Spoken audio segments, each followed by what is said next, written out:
Was mich überrascht, ist der Mut eines Künstlers, wieder Schönheit zu wollen, überhaupt Schönheit als Qualitätsmaßstab anzunehmen. Denn es gab ja wirklich Jahrzehnte jetzt in der Kunst, haben wir eigentlich so scheußlich wie möglich, so langweilig wie möglich, Krach statt Harmonie.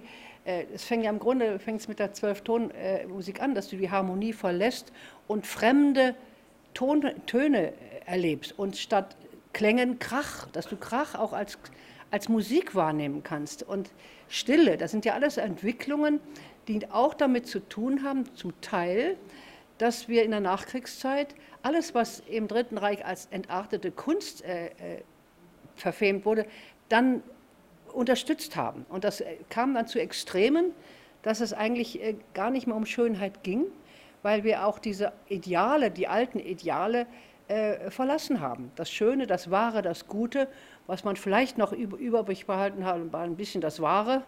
Bei Adorno, das hat er noch gelassen, aber was ist gut, was ist schlecht, was ist schön, was ist hässlich. Und gerade in der jetzigen Zeit, wo eigentlich auch die Farbigkeit ist zurück in die Kunst gekommen. Es ist auch der Gegenstand zurück in die Kunst gekommen.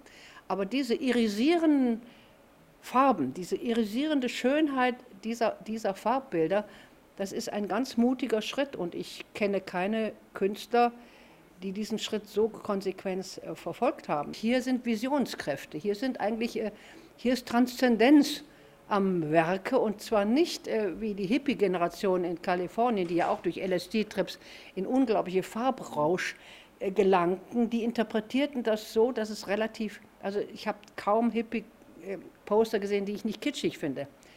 Und das ist ein ganz diffiziler Gang, der sehr, sehr heikel ist. Gerade wenn es um Schönheit geht, um Glitzer, um Reflexionen. Ich habe das eben erwähnt, es hat in meiner Erinnerung mit einem fast vorgeburtlichen Zustand zu tun. Als ich mal die Sphärenmusik hörte, habe ich solche Farben gesehen. Auf der Erde gibt es die nur auf Schmetterlingsflügeln. Ganz seltene Orchideenarten, ganz seltene Käfer haben diese Art von Farbigkeit, aber im Allgemeinen ist es selten. Und das jetzt in dieser geballten Form, in so vielen Arbeiten, an diesen weißen Wänden zu sehen, es ist visionär, es ist Transzendenz und ich glaube, kann nur ein Mensch so rüberbringen, der auch selber meditiert, also der selber diese Öffnung sucht oder inspiriert ist aus dieser Welt. Ja.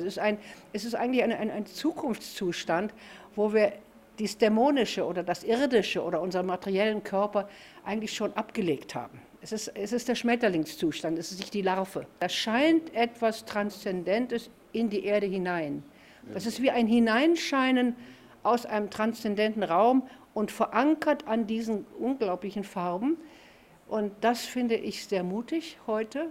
Und es ist ein Pionierschritt in eine Richtung, was auch Künstlern Mut macht, sich wieder zur Schönheit zu bekennen.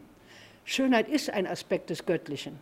Und wenn wir das Göttliche ablehnen und das Schöne ablehnen und die Harmonie ablehnen, das hat alles seinen Sinn, weil wir dadurch unser Spektrum erweitern, weil wir dadurch auch alles in der Schöpfung akzeptieren können, auch das Hässliche, das Schreckliche.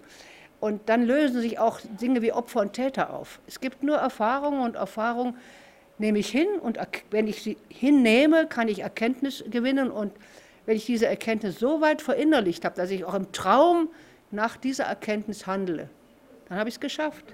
Dann brauche ich auch dieses Jammertal dämonisch und Materie nicht mehr. Und ich finde, das sind wie Hoffnungszeichen für eine Zeit, wo der Mensch eigentlich das geschafft hat, was die alten Ideale des Griechentums war. Das Schöne, das Gute, das Edle, das Wahre ist eine Einheit. Das Schöne ohne Güte, ohne Ethik und ohne Wahrhaftigkeit ist nicht schön. Und dies ist hier wieder angedeutet. Auch die Proportionen und die fast mathematischen Ziselierungen Das ist kosmische Ordnung. Naja, also ich habe bei dieser Arbeit sofort an Klimt gedacht. Ja. Der Jugendstil hatte ähnliche Arten von Schönheit, bis hin zum Glitzer und dem Aufkleben von Diamanten. Natürlich gibt es da Vorläufer, aber der Jugendstil ist ja im Grunde dann überholt worden durch, im Grunde Art Deco wurde schon geometrischer, dann ging es ins Bauhaus, dann haben wir ja alle Jugendstilmöbel in den Schrott gebracht, weil wir quadratisch leben wollten. Das war auch eine wichtige Erfahrung. Malevich weißes Quadrat auf weißem Grund ist ein Durchbruch. Das zu akzeptieren, das ist auch ein Extrem. Und Künstler machen uns durch ihre Extreme aufmerksam hinzuschauen. Wir haben immer so eine enge Meinung, ja, ich weiß ja, was Kunst ist, nämlich das, was mir gefällt. Ne? Das ist Unsinn. Kunst ist ein bewusstseinserweiternder Zustand. Also wenn Kunst machen heißt, das Bewusstsein von Menschen erweitern und vergrößern. Und deshalb ist jedes Ungewohnte, was ja auch in der Kunst dann geübt wurde, bis zum Exzess, bis zum Selbstmord, bis zur Zerstörung haben die Künstler sich geritzt, damit sie überhaupt irgendwo noch ein Tabu brechen können. Jetzt kann man keine Tabus mehr brechen, sie sind alle gebrochen. Jetzt ist aber auch alles wieder möglich. Und dann kann man auch sagen, so, jetzt bekenne ich mich wieder zu einer ordnenden, harmonisierenden Struktur.